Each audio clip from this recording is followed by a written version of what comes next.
Hello my friends and welcome, my name is Dennis and this is the latest update from Ukraine. Straight away we have awesome news coming from the front lines of the Kursk Oblast. Yes, the territory of the Russian Federation, but Ukrainian forces are still presented there. So yesterday morning Russia decided to counterattack Ukrainian forces with a convoy. Russia used their Marines from 155th Brigade. They had several of the tanks, several of the BMPs, but it didn't help them to even reach Ukrainian positions. They just went across the minefields, which were controlled also by Ukrainian FPV drones, so Ukraine nailed them, totally annihilating every vehicle of the convoy. Some of the Russian tanks were even carrying a Soviet flags. Yes, USSR flags. That's the mindset of the modern-day Russia. So when you say Russians are not communists, just look at their army. By the way, they also fight like communists. My friends, this full video I'll publish on my Telegram channel. Because of the YouTube policy, I cannot show you the entire video. What's about the direction of attack? Some say it happened over here near Novosorochina across those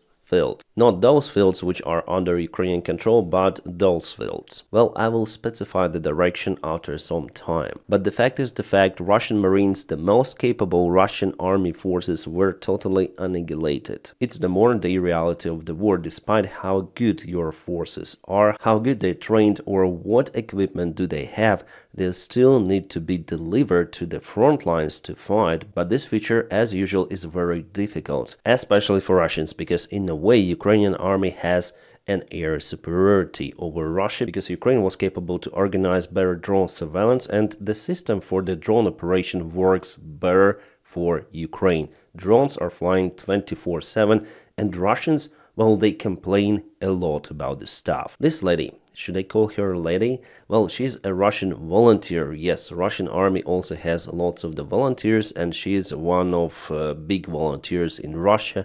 And she recorded the video complaining about the situation for Russians in their attacks. I'm gonna put subtitles somewhere because I know Russian. I can translate it for you. And let's watch this video. Воздух перекрыт, парни двигаться вообще не могут. В небе кишит тысячи дронов, а задача стоит из пункта А в пункт Б добраться. Чтобы добраться в пункт Б, нужно пройти по открытке пешком, на транспорте это сделать вообще нереально. Занять позицию, отрапортовать, что мы ее заняли. Командиры у нас, конечно, молодцы, мы идем вперед. Но какой ценой? Можно же сохранить жизни пацанов, просто выдав им рэп. Или у нас рэпа нет в стране? Я никак не пойму. У нас по каждому чуть ли утюгу не показывают, какие мы молодцы, да какой мы рэп создали, да у нас там рэп лучше всех, огоньки, комбаты, какие-то там горшки, хрен пойми еще сколько этого рэпа названия, а у пацанов его нет. And even if they have their own electronic warfare, it doesn't work against the modern-day drones, which are able to fit to the different frequency. So if drone feels that it's jammed on one frequency, it changes automatically to another frequency. That's the know-how of Ukrainian army drones. Yeah, those drones cost more, but they're very capable. Ну сколько еще пацанов должно погибнуть, чтобы все очнулись уже в конце концов? Тысячами там летают дроны, нам докладывают, что мы идем вперед, мы там всех гасим, мы там, соответственно, продвигаемся. Да ни хера! Стоим на месте, пацаны не могут пройти 2 километра. 2 километра. Просто, блядь, дроны глушат. That's the reality for the Russian army, and it's not just a single Russian volunteer speaking about it, crying, what is happening to our boys, why there is no electronic warfare.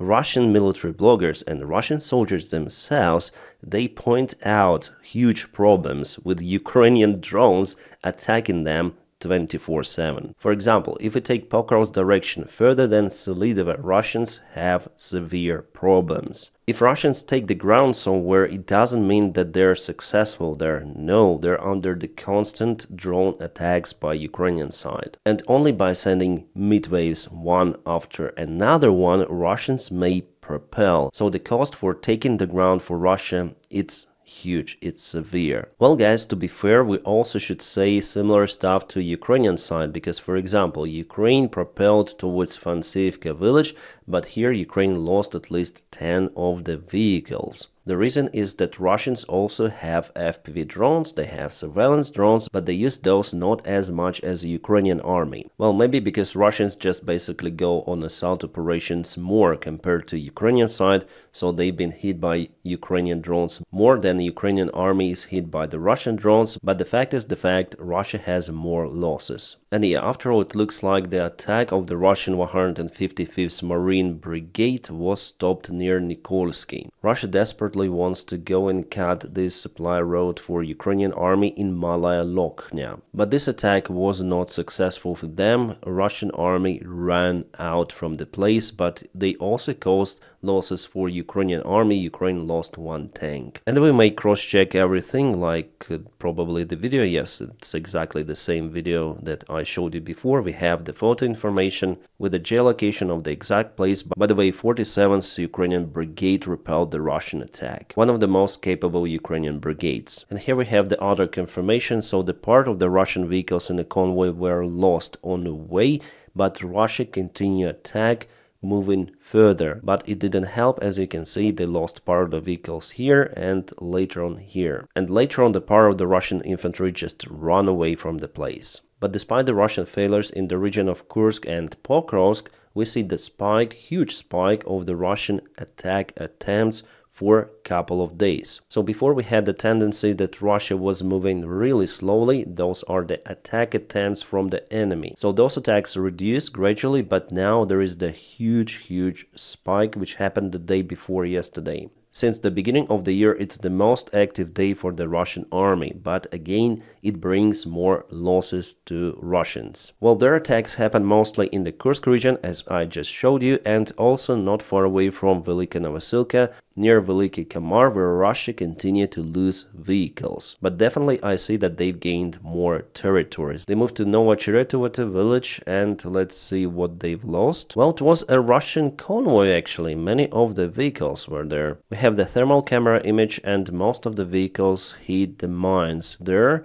So the road was mined, and yes, the Russian convoy actually was stopped. Later on they moved with one more mid-wave attack, but decided to turn back after their tank, the Hunger tank, was hit. But even during the retreat they have the fire from Ukrainian artillery. And if we check out this direction for the Russian losses, the story is quite similar. So here were two of the Russian vehicles, probably tank in the front and BMP on the back. They tried to go to Ukrainian positions but didn't reach those. So the FPV drones just rule in this war. And it doesn't really matter if your enemy is technically advanced, because I think that the Russian army after all has all of the tools in it, like artillery, missiles, aviation, but they struggle because of the FPV drones, and they also use FPV drones themselves. It should be taken as an example for the other Western armies, like NATO armies.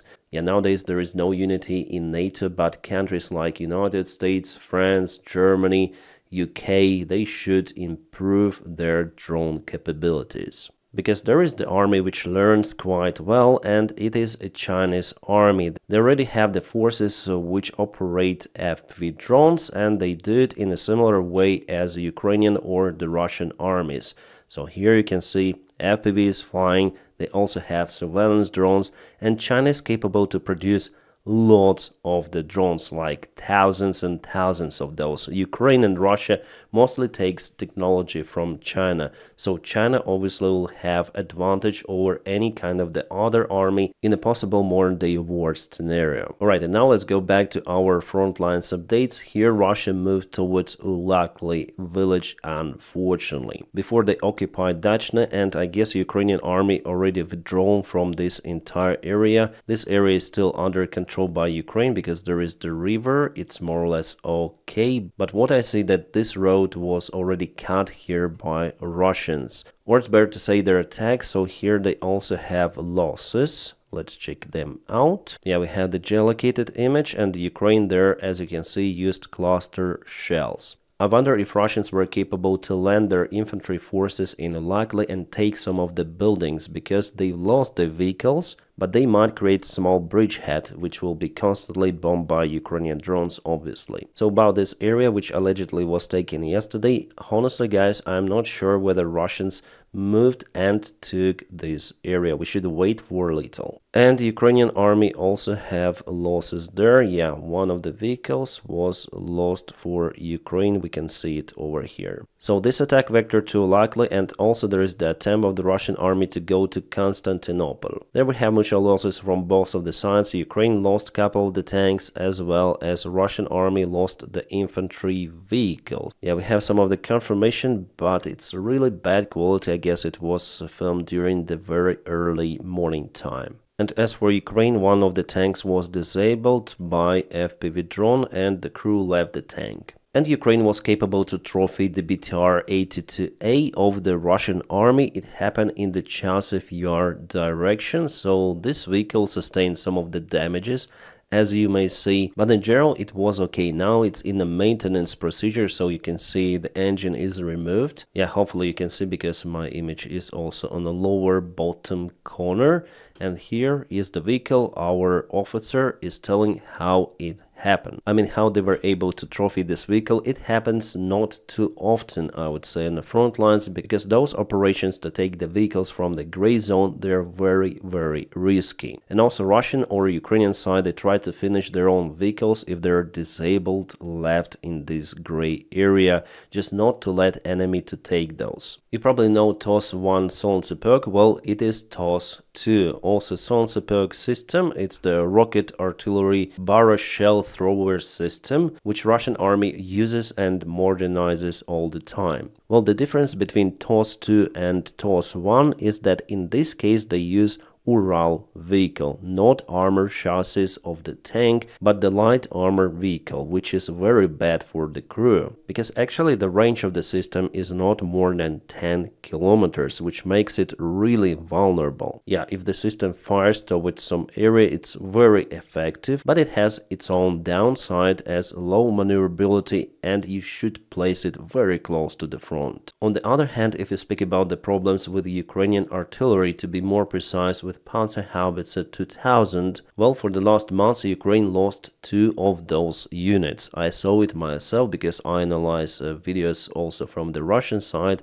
Definitely 2 units were lost because of the FPV drone strikes. It means that the system was very close to the front line. Just for you to understand, the range of the system is 50 kilometers, but it seems like Ukraine is in lack of the proper artillery shells and forced to use the old-fashioned M107 155mm shells, which reduced the target distance even for Panzerhaubitze 2000 down to 18 kilometers, which makes the unit very vulnerable against even FPV drone strike. So this is a very important issue which should be resolved very soon. And what we know from the latest news that the Czech initiative to deliver artillery shells to Ukraine will continue to work. Ukraine has already received 1.6 million artillery rounds under Czech initiative, and it will not stop. And Germany will also work with this initiative, or maybe even separately, to support Ukraine with proper ammunition, as it was reported. And coming back to the front lines, guys, you can see that Russia tries to move in different directions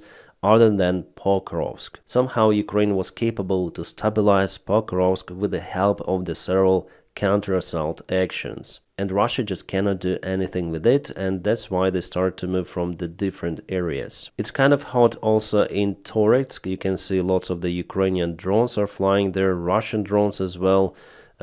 This is kind of interesting. Some Russian military bloggers are saying that Russia is now going to concentrate their efforts to take Konstantinivka under control. Well, they may try to misinform us and first of all Ukrainian command with those statements, but potentially yes, there is the threat for Konstantinivka, first of all from Chasiv Yar and secondary from Toretsk. So here Russia definitely may go from 2 attack vectors as they like it to do all the time. What also could really influence the situation on the front lines is the very cold weather. The forecast for the coming few days is for the very low temperatures. Some weather sources say that it could be even to minus 17 degrees centigrade somewhere in Ukraine, especially as you can see in the eastern side. Well, in that case, I don't think that Russians will be capable for their attacks. Usually their soldiers are struggling because they're in lack of the basic provision and heat. Вот военнослужащие, все с палками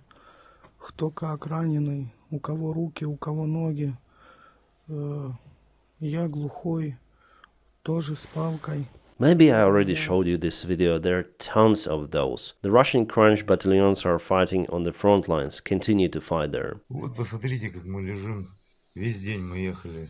Оба раненые, у нас эти стоят аппараты. Мы лежим вот тут в Ростове. На носилках целый день, нет мест. Перевязки не делают нам, потому что никак. Вот, короче, мы тут корячимся на носилках. Невозможно уже терпеть. Вот она наша любимая родина, забота о бойцах. Вот оно, как все на самом деле происходит. Будем лежать, наверное, до завтра, потому что нет мест. Воды кое-как полдня просили, принесли. Здорово, да? Ну вот, по контракту мы должны поехать и сдохнуть за чудесную нашу родину. My friends, by the way, if you want to support the job that I do here on YouTube, you are very welcome to my Patreon. I'll put the link for my Patreon page right in the video description below. Thank you so much for maintaining and supporting my motivation. Again, some of the drones are visiting Russia. This time it is a Krasnodar region, which is not that far away from Ukraine. As many of the sources reported, the strike was successful. There was the fire in the local Russian oil refinery. Little by little, but Russia loses the refinery capabilities. Even the Russian railway is now struggles because it has to deliver the forces to the front lines in Ukraine and also deliver oil to sell to refill the Russian budget. But because many of the oil storages and refineries were hit in the European part of Russia, now Russia has to reorganize everything, I mean communication and logistics for their oil export, which apparently is not that easy to do. That's why they have some sort of the crisis. So Russia has oil, yes, but the main thing is to deliver the oil to the markets. Now we have the information of what particularly was hit in Krasnodar. It is a very crucial oil facility, two of the facilities. The oil pumping station, which is the part of this oil pipeline that goes from Kazakhstan through Russia and to the Black Sea. So it's impossible to create the pressure there any longer. The station is not working. Plus, on the video before, you saw how Ilinsky oil refinery was kaboomed and burning. Totally Russia reported about the attacks on 5 of its regions, including occupied Crimea. So despite of all of the political madness which is now happening around Ukraine, Ukraine is focused on what it should be focused, applying its own drone sanctions on Russian Federation and fighting Russia on its own territory. And about political stuff, well, there will be a meeting in Saudi Arabia between a Russian and United States representative, but it will not resolve anything, or it will resolve nothing. The talks are about to end the war in Ukraine. By the way, Donald Trump says that he doesn't care how this war is going to be ended, which means that it will be absolutely fine for Donald Trump to give up Ukraine to Russia. But the thing here that if Donald Trump abandons Ukraine, it doesn't mean that Ukraine would just surrender. No. Ukraine also has other allies, especially in Europe, and we also see how United States are not okay with that. Just to recall recent J.D. Vance speech in Europe, so he behaves like Europe is the enemy for United States, not Russia, not China. So everything turned upside down with this new White House administration, and it's the critical time for Europe actually, because I don't think that United States would like to secure European Union as a partner of NATO even, in case of, for example, joint Belarus-Russian attack on Lithuania, Latvia, Poland, or Estonia. The only thing that might secure Europe right now is Ukraine, because Russia is basically stuck in Ukraine. It cannot influence other regions. A British Prime Minister Starmer said that I'm ready to put British troops in Ukraine. And we also heard the positive signs coming from Germany, not from the AfD, no, but AfD will not be forming a new coalition in Germany. It will be just outcast, as it should be. So nowadays Chancellor Scholz and the future Chancellor Merz, they have similar pro-Ukrainian rhetorics. Now we can call that pro-Ukrainian compared to what we heard from the United States of America. And Europe understands that the only way to secure itself is to support Ukraine, even in a military way. So yeah, United States is a main part which supports Ukrainian military. But even without the United States of America, Ukraine can handle it. Yeah, in that case, Ukraine will have more losses. It will lose many more territories, but it will be a country which is fighting for its independence. But if we just leave Ukraine for Russia, Russia will take Ukraine, fully occupying it, making it part Russian, and part of Ukraine will be like Belarus without its real sovereign right, and Ukraine will be used in the future of wars, which Russia will obviously start, because for Russia, Ukraine is just one step. They want to restore Soviet Union, Russian Empire, occupying Baltic countries, Caucasus, Central Asia. That is what Putin wants. As you probably already know, Ukraine has rejected the Trump's deal for its natural resources. Trump wanted to get access for 50% of the resources, saying that the deal was $500 billion. But in fact, 50% of the Ukrainian resources is nearly $5 trillion. So Ukrainian side actually was proposing this kind of the deal, but it should have been like a common development of those resources. And instead, United States should provide security guarantees for Ukraine. But from what I understood, Zelensky was proposed just to sign the agreement without any security guarantees, and Trump wants some sort of the compensation for the military help that was already sent to Ukraine. The military support that was approved to Ukraine by Congress, already approved, so before it was a different deal. It wasn't including any sort of the compensation from Ukraine. So how do you want to put this new deal into the old deal, saying that Ukraine should pay? It was not the option for that time, and it will not be the option for the future. So basically what Trump does, he wants to buy Ukraine for a penny. Let's just analyze how it looks and how it definitely is. So Ukraine, an independent state but with a long history, got the independence from the Soviet Union in 1991. Few years after, under the pressure mostly from the United States of America, Ukraine gave up all of the nukes. Ukraine cut all the strategic bombers, best bombers out there. A Soviet-made Tupolev 160. This airplane has no analogs. Even now, Ukraine had many of those, brand new, like several hours flight times, and Ukraine gave up those to Russia, several of the units, but mostly just cut them, scrapped. And those airplanes which were sent to Russia are now being used by Russia to bomb Ukraine. The same stuff Ukraine did with nukes. It sent it to the Russian Federation. Ukraine had absolutely huge nuclear arsenal, third in the world after the United States of America. So our American friends were just, let's be honest, scared about this new country which has lots of the nukes. So all of that program was done mainly by American funds. So Americans financed the cut of the airplanes and transportation and handling nukes to Russia. And Russia was also okay with that. Plus, there was the infamous memorandum, Budapest memorandum signed between Ukraine, UK and United States plus Russia, in which countries promised to coordinate their efforts if Ukraine is being attacked. As you can see, that memorandum didn't work. Ukraine is being attacked by Russia and got just limited military support, not even enough to conquer Russia on its territory, so Ukraine continued to lose the ground until now. Yeah, sometimes counterattacking, but Ukraine is always in lack of the resources. And we are not even speaking about deploying of the NATO forces to protect Ukraine, UK forces, United States Army. No, just help us with your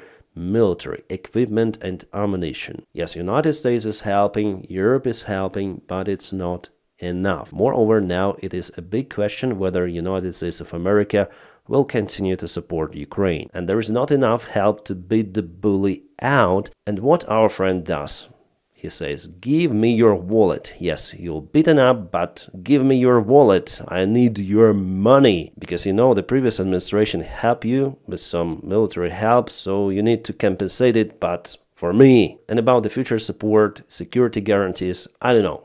forget about it. So it's very terrible how United States now behaves with Ukraine. And those democratic values, blah, blah, blah, they do not matter. Ukraine is a live example to the world that no superpower will protect you, even if they sign some of the paper. Never trust your partner because they may betray you in the worst case possible, in the worst time possible. Count on your power only, and the only power, like military power, which may hold aggressor in our world is unfortunately nuclear weapons. So it was a huge mistake from Ukraine to give up its nukes. That's why Russia thought that it can handle Ukraine.